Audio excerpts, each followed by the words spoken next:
దగ్గర రండి, విగ్రహం దగ్గరికి. మరి కొద్దిసేపట్లో మనం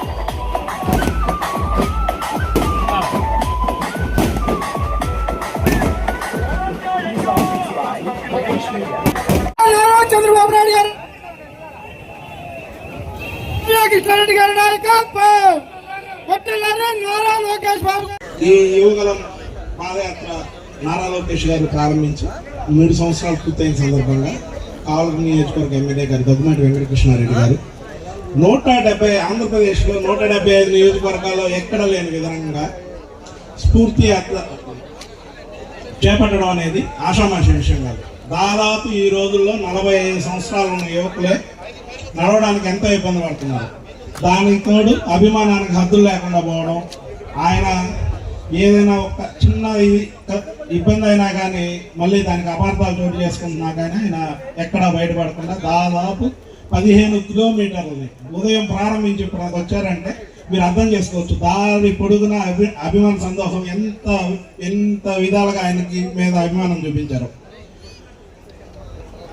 ఈ నియోజకవర్గంలో చాలా మంది ఎమ్మెల్యేలు అయ్యారు. కానీ వచ్చిన అనంతకాలం జస్ట్ ఒక 1 ఇయర్, ఫస్ట్ 6 మంత్స్ అనేది హనీమూన్ పీరియడ్ వెళ్ళిపోతుంది. సీనియర్ నాయకులు రత్తయ్య గారిని వేదిక మీదకి రావాల్సిందిగా కోరుతున్నాం. కావలికి వేదిక మీద కావలికి 4 దిక్కులు ఉంటాయి. తూర్పు, పడమర, ఉత్తరం, దక్షిణం. తూర్పు తుమ్మలపెంట రోడ్డు, పడమర ఉదయగిరి బ్రిడ్జి, ఉత్తరం ముద్దులపాటు రోడ్డు, దక్షిణం ముసునూరు రోడ్డు. చూసుకోండి, నలువైపులా నల్ల చెరువుల ఆయన అభివృద్ధి 1 సంవత్సరం లోపలే మనకు కనపడింది. దాదాపు మనం ఏదైనా పనికి వెళ్ళినప్పుడు మనకి దాదాపు అవుతుందా కాదా అంతే ఒకేసారి చెప్పేస్తాడు.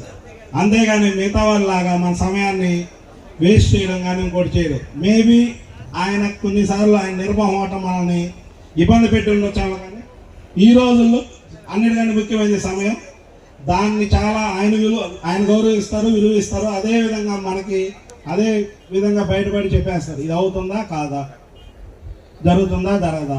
దీంట్లో ఏమైనా లోటుపాట్లు మనకేమైనా విషయ పరిజ్ఞానం తక్కువ ఉంటే ముందే చెప్పేస్తారు. రవీంద్ర ఇది ఇలా కాదు, దీనివల్ల తదనంతర పరిణామాలు ఇలా ఉంటాయి, ఆలోచించుకొని వద్దు, దీన్ని ఇంతకు ఆపేయండి అని. దాదాపు ఇంక 3.5 సంవత్సరాల పదవీ కాలం ఉంది. ఈ 3.5 సంవత్సరాల పదవీ కాలంలో ఆయన నియోజకవర్గంలో దాదాపు ఒక 2,000 నుంచి 3,000 కోట్ల రూపాయల పనులు చేపిస్తారని నాకు ప్రగాఢ విశ్వాసం. మా కొత్తపల్లిలో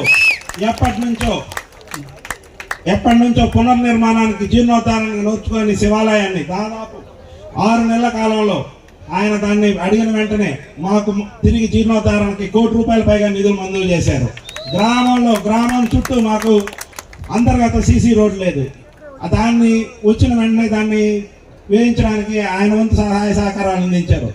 నేను మళ్ళీ మరొకసారి చెప్తాను, సార్ గుర్తుందో లేదో, నేను ఆయన్ని ఎలక్షన్ ముందు ఒక దగ్గర కలిసినప్పుడు సార్ సీఎం రిలీఫ్ ఫండ్ల విషయంలో ఒక పేరు చెప్పను అప్రస్తుతం, ఒక నియోజకవర్గ ఎమ్మెల్యే చాలా బాగా చేస్తున్నారు సార్ అన్న. ఈరోజు కరాఖండే చెప్పగలను, ఈ నియోజకవర్గంలో కుల మతాలకు అతీతంగా, పార్టీలకు అతీతంగా, మళ్ళీ ఇదే వేదిక మీద నేను చెప్తున్నా, పార్టీలకు అతీతంగా ఆయన సీఎం రిలీఫ్ ఫండ్లు ఎన్ని ఇచ్చాడో నాకు తెలుసు. దాదాపు నేను నా వైపు నుంచి నేను 7 సీఎం రిలీఫ్ ఫండ్లు తెలుగుదేశం కార్యకర్తలకు కాకుండా ఓటర్లకి చాలాసార్లు పెట్టాను. అది సార్ కూడా తెలుసు. సార్ నిర్మోహమాటంగా చెప్పాడు, ఆరోగ్యం విషయం వచ్చేలకి, ఆసుపత్రుల విషయం వచ్చేలకి పార్టీలు అవి చూడొద్దు, మనిషి జీవితంలో అత్యంత బలహీనత ఆరోగ్య సమస్యలు, అక్కడ వచ్చేది మీరు అందరినీ ఒకే విధంగా చూసుకోండి. ఎక్కడ మీరు కార్యకర్తలు తెలుగుదేశం కార్యకర్తలా కాదా అని చూడొద్దు. మరొకసారి చెప్తున్నాను, సీఎం రిలీఫ్ ఫండ్ల విషయంలో మాత్రం ఆయన నాకు చాలా చాలా చాలా సహకరించారు. ముందు నాకు ఇదే విధంగా సహకరిస్తారని ఆశిస్తున్నాను. చాలా విషయాల్లో ఆయన కొన్ని పరిణితిగా ముందే చెప్తారు. మేబీ ఆ సమయాన్ని మనం అది అర్థం కాకపోవచ్చు. ఒక 6 నెలల సంవత్సరం లోపల మనకు అది అర్థమవుతుంది, ఏ విషయం ఎందుకు చెప్పారు, మనకి ఏంది అనేది. సార్ ఇదే విధంగా ప్రజల సంక్షేమం విషయంలో పార్టీలకు అతీతంగా పనిచేయాలని నేను మరొకసారి కోరుకుంటాను. మీరు అందరూ అనుకోవచ్చేమో నేను భయంకరమైన తెలుగుదేశం పిచ్చోడిని, మీ అందరికీ తెలుసు. దాదాపు 3.5-4 ఏళ్ల పాటు జగన్మోహన్ రెడ్డి అరాచక పాలన గురించి కొత్తపల్లిలో మొదలుపెట్టి హైదరాబాద్ TV5, ABN, మహా న్యూస్ డిబేట్ లో విపరీతంగా పాల్గొన్నా. దాదాపు నా మీద ఎన్నో పదుల సంఖ్యలో ఇబ్బందులకు గురయ్యా నేను. కానీ వ్యక్తిగతంగా వచ్చేటికి ఆరోగ్య సమస్యల విషయంలో నాకు సార్ విషయం చెప్పింది చాలా నేర్చుకున్నాను. మరొక్కసారి ఆయన నియోజకవర్గ ప్రజలందరూ ఆయనకి అండగా నిలవాలని, ఆయన ఈ 3.5 ఏళ్ల పాటు ఆయనకి మనం తోడ్పాటు అందిస్తే ఈ రాష్ట్ర వ్యాప్తంగా 175 నియోజకవర్గాల్లో ఆయనకి మనం గుర్తింపు తేగలిగితే, లోకేష్ గారి దగ్గర ఆయనకు వచ్చే గుర్తింపు మన గుర్తింపు, లోకేష్ గారి దగ్గర కృష్ణారెడ్డి గారికి వచ్చే గుర్తింపు మన గుర్తింపు, ఆయనకి అక్కడ గుర్తింపు ఉంటే మనకి ఇక్కడ గుర్తింపు ఉన్నట్టే, మన నియోజకవర్గానికి పనులు జరిగినట్టే.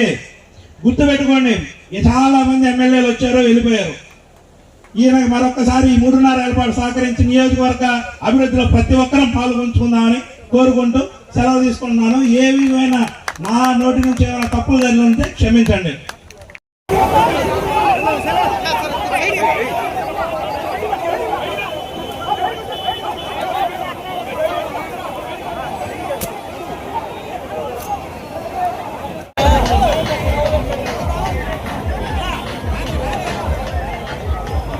మళ్ళీ అయిపో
అంటే నాయకుడు ఉండే తీరును బట్టి ఉంటది.